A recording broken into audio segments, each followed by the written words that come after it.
The statistician's wife had twins. He was delighted. He rang the minister, who was also delighted. Bring them to the church on Sunday and we'll baptize them, said the minister. No, replied the statistician. Baptize just one. We'll keep the other as a control. And we're learning about control groups and experiments, and we're talking about designs of studies today. So, one of the things we need to know about, one of the first steps in a study, is to know who the study is about. So determine what population you want to study, and then determine if you can do a census or just need to do a sampling. A lot of times, if you can get everyone and do a census, that's great. But there are times you don't want to do a census, like, say, for a blood test. We don't want all your blood.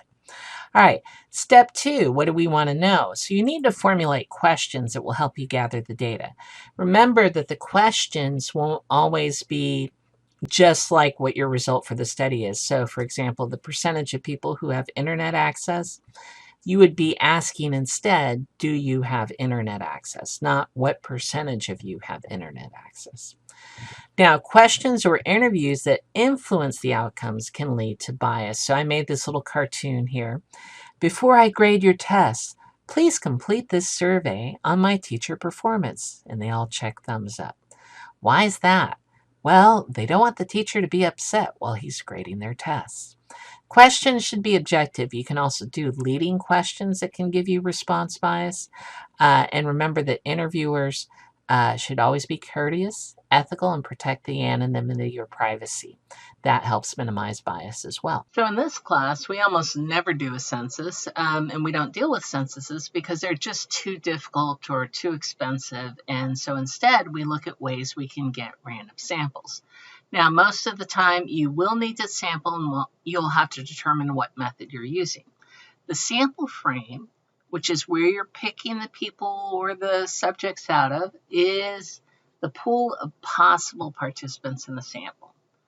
If there are individuals in the population who are not in the sample frame, this results in undercoverage and can lead to bias. So, for example, let me say I was looking at different respiratory systems, and I'm like, I don't like to get my feet wet. And I look around, and I'm walking through the forest and over the ground, and I capture different animals for my sample, and I look at their respiratory systems. Well, I'm going to be leaving out the animals that live in the water, and they tend to have gills and other types of respiratory systems. And so my sample would really not be representative of the entire animal population. So examples of bad sample frames can include timing, such as surveying on senior skip day. If I want to know prom ideas, don't do it on senior skip day. All the seniors are gone. Or if the person's not home. So, for example, I go knocking on doors during the workday, but I'm trying to interview people about their jobs. Undercoverage occurs when we cannot get the survey to the target because they are not in our sample frame. So in the first example with the animals, I'm experiencing undercoverage for animals in the water.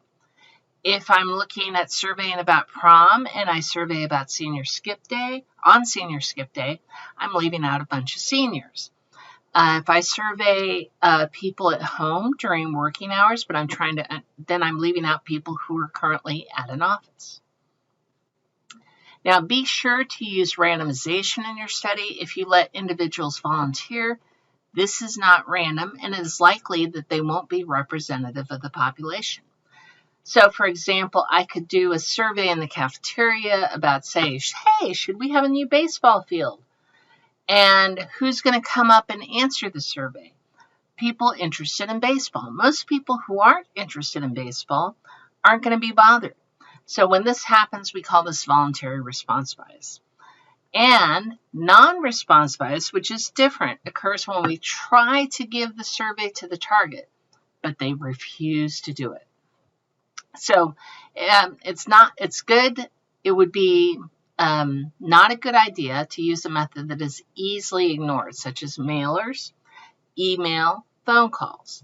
To minimize non-response, you would prefer to do in-person surveys. So one of my favorite ways to do surveys is to go to the cafeteria and I give them the survey. So it's very hard for them to throw it away. Although that can still happen. So most surveys will suffer from non-response bias, but we try to minimize that. Now, looking at experiments, let's go ahead and look at the design of experiments. So we have subjects, which we will randomly assign to different groups. So group 1 would get treatment 1, and group 2 would get treatment 2. So first of all, you're going to impose a treatment. They don't get to pick the treatments. You randomize it. And then you have a control group. Remember the minister and the baptism? So you want to be able to compare, because if you have all of them take the treatment, how did you not know that they wouldn't all be better anyways? So you're going to have some of them have treatment 1 and some have treatment 2. Keep other variables the same for all groups the best you can, and then you compare your response variable. Now, sometimes you might be doing treatments that will vary based on the type of subject. For example, if we're doing medications, males and females have very different responses to medications. As an example, women experience heart attacks differently than men do. Men tend to have the and then grab their arm. Women actually tend to experience indigestion. So my point is, medically speaking, males and females have different responses. So sometimes you really want to separate them into different blocks. So you could have one block for the males, and you're going to do the same thing we did with the other experiment, assign them to different groups randomly, and compare the results. Then you would have a block of females, assign them to different groups, and compare the results. Now, one last thing in experiments is called blinding.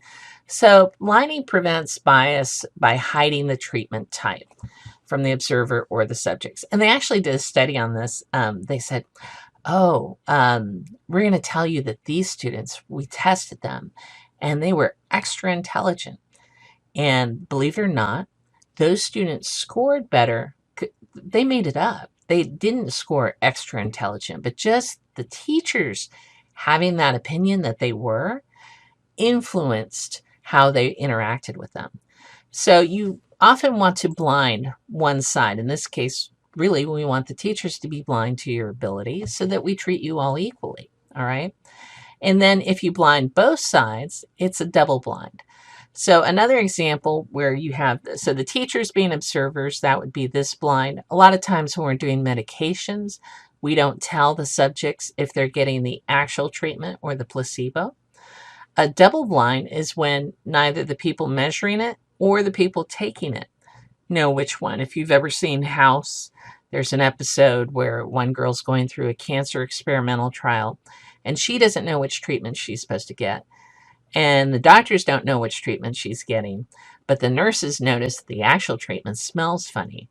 So the nurses weren't blind, and that led the doctor to say, oh no, she's not getting the treatment, and he did some naughty stuff.